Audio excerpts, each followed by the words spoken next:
você que assiste ao nosso programa na TV Harmonia. Estamos aqui para fazer mais uma vez o Alquimia com meu amigo Adenauer Novaes. Olá, Adenauer. Olá, para mim é um grande prazer estar aqui, Ramiro, conversando sobre temas psicológicos e espirituais. Hoje nós vamos falar sobre psicologia e obsessão espiritual.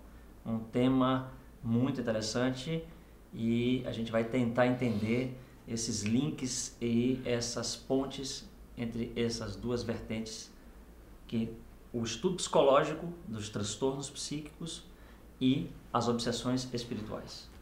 Adenauer, a obsessão espiritual é uma definição trazida pelo Espiritismo ou ela já aparecia em alguma literatura antes? Bom, é claro que não é um fenômeno novo, não foi o Espiritismo que inventou a obsessão espiritual, né? Na Bíblia você vai encontrar relatos dos endemoniados, né? Eram pessoas influenciadas por espíritos, está claro lá. E provavelmente em livros mais antigos consta essa possibilidade da obsessão espiritual. Mas você já ouviu falar dos chamados lunáticos, né? Que eram indivíduos considerados loucos, portanto, provavelmente com obsessão espiritual. Então não é um fenômeno novo, o Espiritismo apenas vai lidar, vai tratar diretamente do assunto e propor formas de tratamento. Essa definição, obsessão espiritual, esse termo acho que foi trazido pelo Espiritismo. Não, a palavra obsessão não foi trazida pelo Espiritismo, porque na psicologia já existia o fenômeno da obsessão, mas não considerando que essa obsessão é provocada por espíritos. Mas é um termo técnico, certo. Obsessão, né?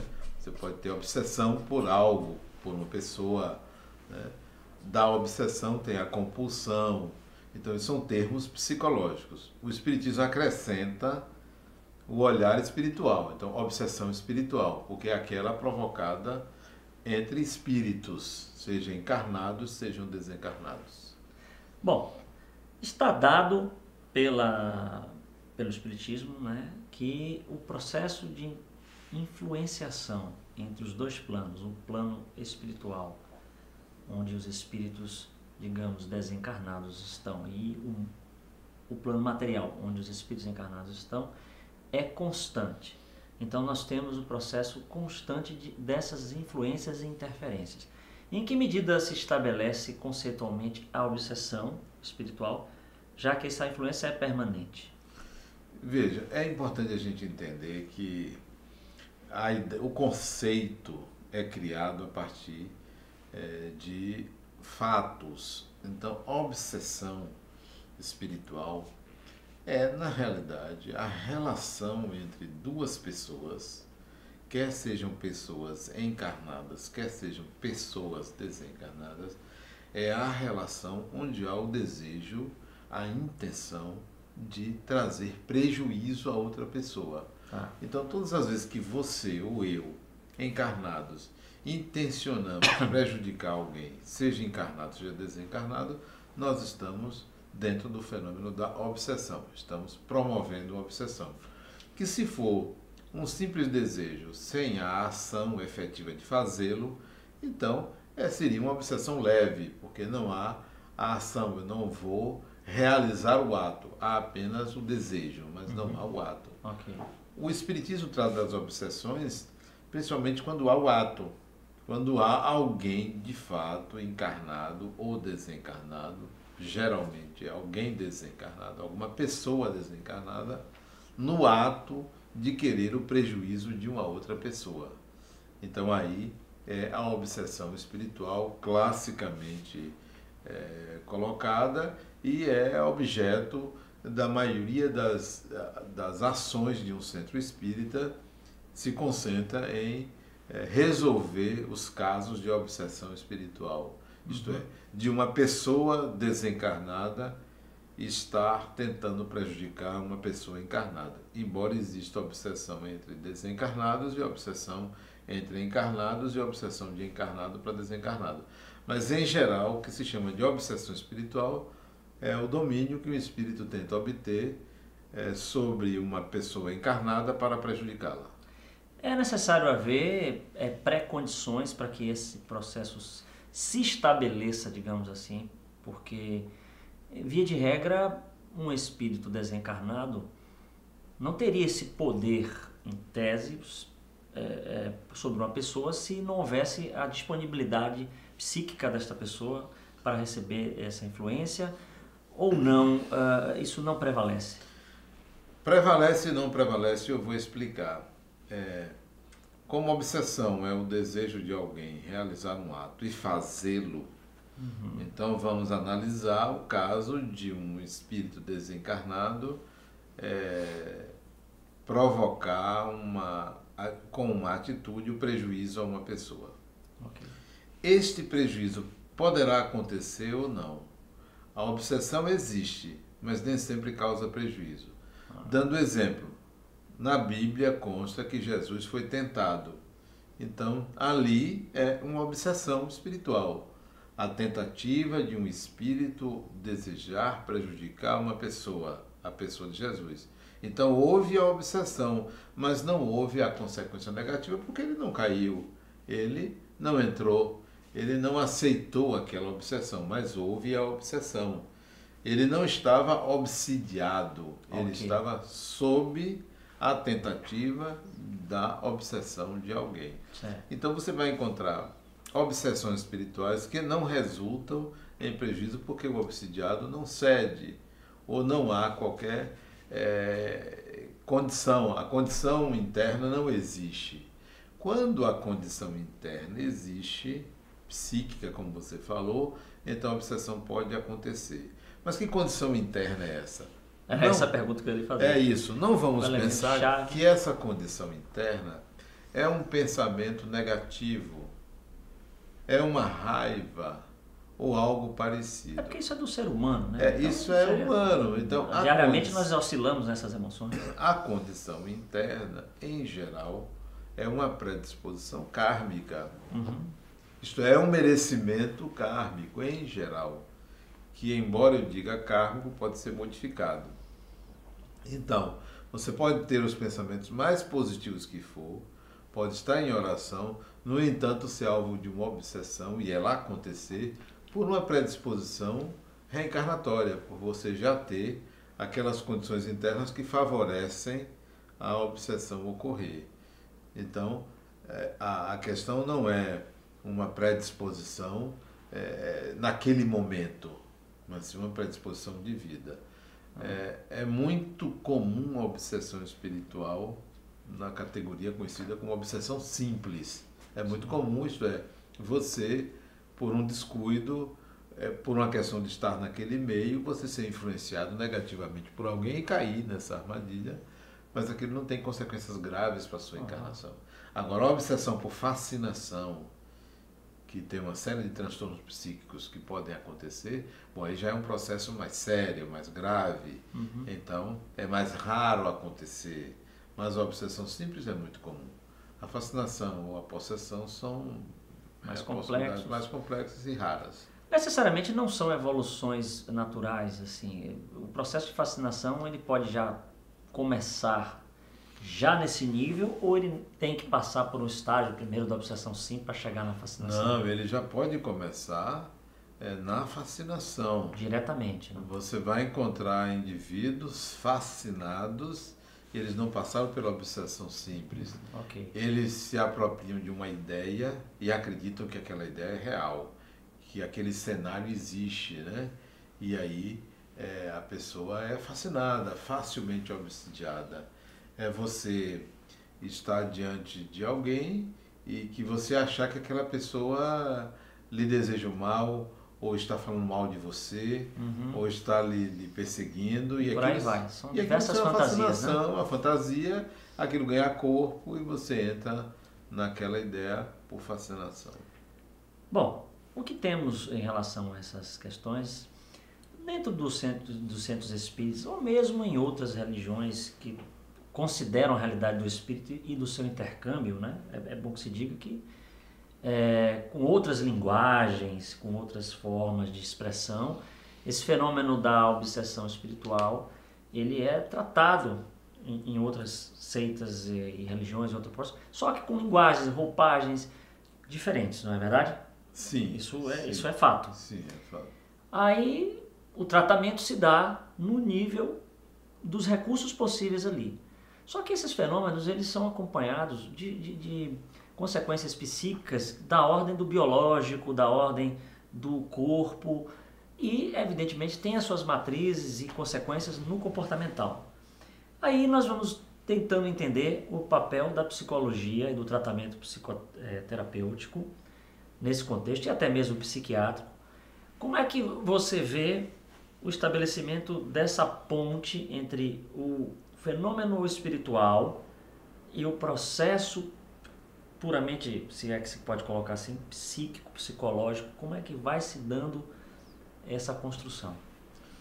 Veja, em geral, as ciências tratam essa questão de uma forma simplista, biológica, orgânica, não subjetiva, muito menos espiritual. E aí há um limite muito grande da psiquiatria, da medicina, em tratar as obsessões espirituais, porque se atém aos possíveis efeitos orgânicos que elas podem provocar. Por isso que não alcançam, de fato, uma boa resposta nos seus tratamentos. E por não alcançar uma boas respostas, eles se demoram muito tempo com essa ou aquela medicação. Em geral, o paciente já buscou outros métodos para tentar resolver, porque não espera 15 dias, um mês, 2 meses para que um remédio faça efeito e para resolver a sua angústia, para resolver os seus medos, as suas fobias, busca métodos alternativos, acabam por obter algum êxito e pensam que foi uma medicação tomada 2, 3 meses que resolveu, de fato não resolve. Então, há um limite da psiquiatria.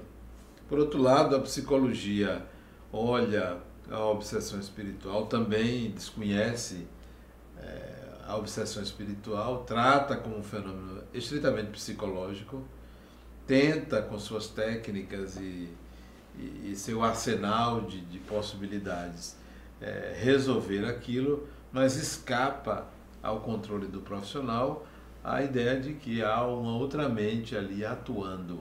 Sim. Então, o indivíduo sozinho não consegue resolver, os tratamentos também são prolongados, são demorados. Nesse meio tempo, o indivíduo já recorreu a medidas religiosas, o problema talvez venha a se resolver e o profissional tende a pensar que foi a psicologia dele a médio ou longo prazo que resolveu sem ser aquele mecanismo utilizado. Bom, aí vem o espiritismo e diz, não, isso é um assunto do espírito, isso é assunto espiritual. E aí vem com seu arsenal de técnicas para tentar resolver a questão. Mas há processos que envolvem o físico, o psíquico e o espiritual. Então é preciso que haja uma interação entre esses fatores de cura. O ideal é que houvesse até uma cooperação. Uma cooperação, uma complementariedade, uma complementação. Exatamente. Para o tratamento das obsessões, principalmente as obsessões mais graves.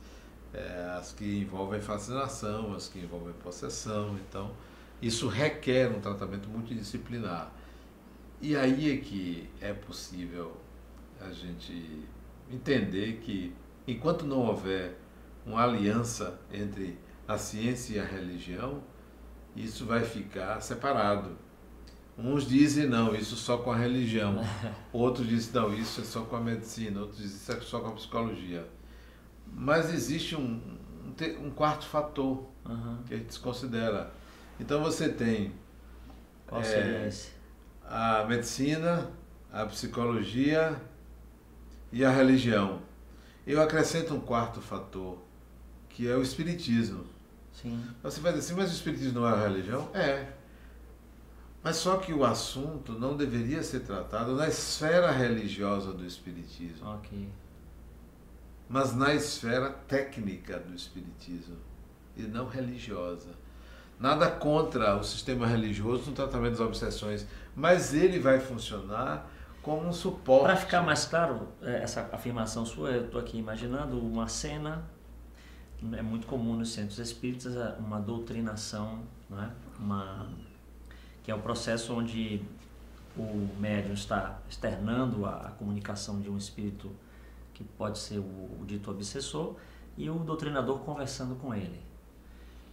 Invariavelmente, talvez em 70%, 80%, quiçá 100% das casas, o discurso para esse espírito é eivado de teses religiosas, né? A conversão do espírito para o evangelho, a evocação de nome de Jesus. E isso não tem efeito sobre... De certo modo, é uma muito boa intenção, há uma energia ali, mas não seria essa abordagem adequada.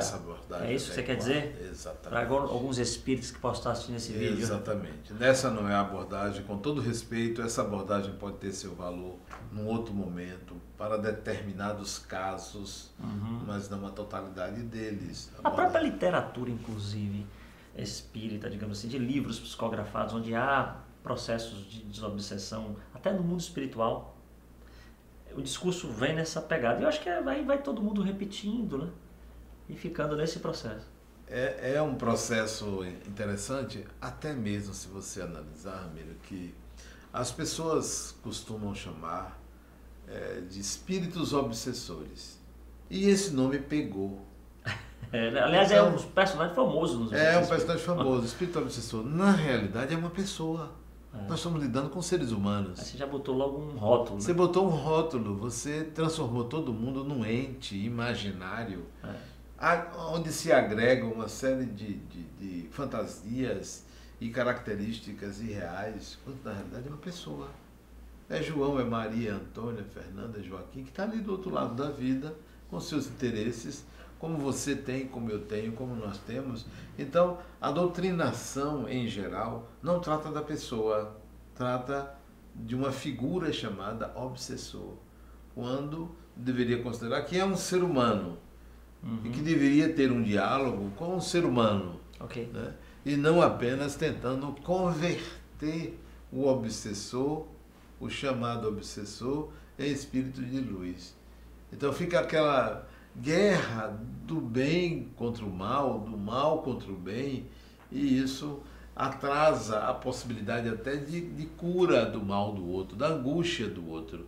Então, a contribuição do Espiritismo vem nesse sentido de transformar as desobsessões em reuniões terapêuticas para a dissolução dos complexos psicológicos, para o entendimento do si mesmo, para uma relação, um olhar diferenciado sobre o problema e uma relação também diferenciada com o outro. Bom, então aí a primeira coisa que me vem à cabeça é que se você pegar, né, os cursos, quando existem nas casas espíritas cursos de doutrinadores e doutrinação, deveria haver uma formação, né? Bom, não dá para formar o cara em psicólogo, né? Nem dizer que os doutrinadores, mas você teria que ter fundamentos, né, de compreensão da natureza da psique humana para dar ao indivíduo ferramentas que não fossem as clássicas: Jesus vai lhe ajudar, Jesus vai lhe tirar dessa situação, meu irmão, sair um pouco desse lugar comum, desse estereótipo que se criou de tratar de obsessor, de afastar o obsessor, de doutrinar o obsessor. Isso no espiritismo, porque eu me lembrando agora das outras religiões que eu te falei que lidam com esse fenômeno, a coisa não é mais radical ainda. Aí a coisa não é mais dogmática. Então, vamos pensar. Veja, o raciocínio é de que se você conseguir, com meia dúzia de palavras, com certos convites, mudar a cabeça de uma pessoa que intencionava o mal contra a outra, então isso é mágico. É uma mágica muito grande. Na realidade, a escuta é importante, o diálogo é importante, a tentativa de conversão digamos assim, frutífera, não resulta em êxito, porque a pessoa está ali com toda a sua consciência de que está fazendo o certo, Sim. de que tem direito, E você vem para ele e diz que ele é o mal, que ele tem que buscar a reforma íntima, que ele tem que aceitar Jesus e ir para a luz. E isso não leva ao entendimento do que se passa nem na mente de um, nem na mente de outro. Mas você diria que, embora colocando desta forma, os centros espíritas então não estão conseguindo ser eficazes? Porque assim, a gente tem relatos de pessoas de qualquer forma que, ao buscar essas reuniões, esses atendimentos, com esse tipo de abordagem, consegue algum nível de melhora. Consegue sim, por quê? Por que consegue? Porque o encarnado passa a vibrar numa outra faixa religiosa onde ele se sente protegido. Observe que todas as vezes que você quer tomar uma decisão muito grave, você apela para a religião, você apela para Deus, você pede a Deus que lhe faça tomar a decisão melhor, você se protege, então você cria um sistema de autoproteção, mas você não resolve a deficiência. Você vai ficar completamente dependente de uma medida religiosa, sempre de uma medida religiosa para lhe salvar, para lhe equilibrar naquele momento. Então, seria importante os centros espíritas ou quem trabalha com doutrinação espiritual conhecer a arquitetura da mente, conhecer os mecanismos sutis da própria mente. Sim. Para assim ter uma atuação mais eficaz, mais eficiente no tratamento das obsessões. Quer dizer, não pense que em 5 minutos você vai mudar a ideia de uma pessoa que passou uma encarnação inteira sendo prejudicada por outra, e você em 5 minutos, com meia dúzia de palavras, você vai conseguir converter a pessoa? Vai conseguir fazer com que a pessoa mude, repense? Então, eu já vi casos de doutrinação em que, em 1 minuto de palavras, você disse, não, esse aí já resolveu, aceitou a sua condição de que morreu, de que desencarnou, e agora vai ser amparado pelos benfeitores. Quer dizer, um discurso um tanto quanto ultrapassado em relação à necessidade de reflexão da pessoa, de entendimento do que se passa, de ouvir um contraditório, de ouvir alguém dizendo que não é bem assim. Então isso leva tempo, mas as pessoas querem mágica. Querem mágica. Não, é o seguinte, eu vou ter que fazer uma coisa aqui com nossos espectadores. A gente vai, nesse momento, fechar esse primeiro programa, né, com esse tema, parte 1 de psicologia, né, e obsessão espiritual. E nós vamos gravar um outro programa, porque a gente precisa explorar o outro lado do assunto, que é a parte da psicologia lá, os nossos terapeutas e toda essa coisa. Mas já deixo aqui o convite a você para assistir o segundo programa, que a gente já vai gravar na sequência, igual o Senhor dos Anéis. E vamos gravar, mas essa parte do centro espírita, eu acho que ficou claro aqui a necessidade dos centros espíritas se atualizarem no ponto de vista do diálogo com pessoas desencarnadas, uma atualização. Pois é, a segunda parte do nosso programa você vai assistir e nós vamos continuar falando desse tema.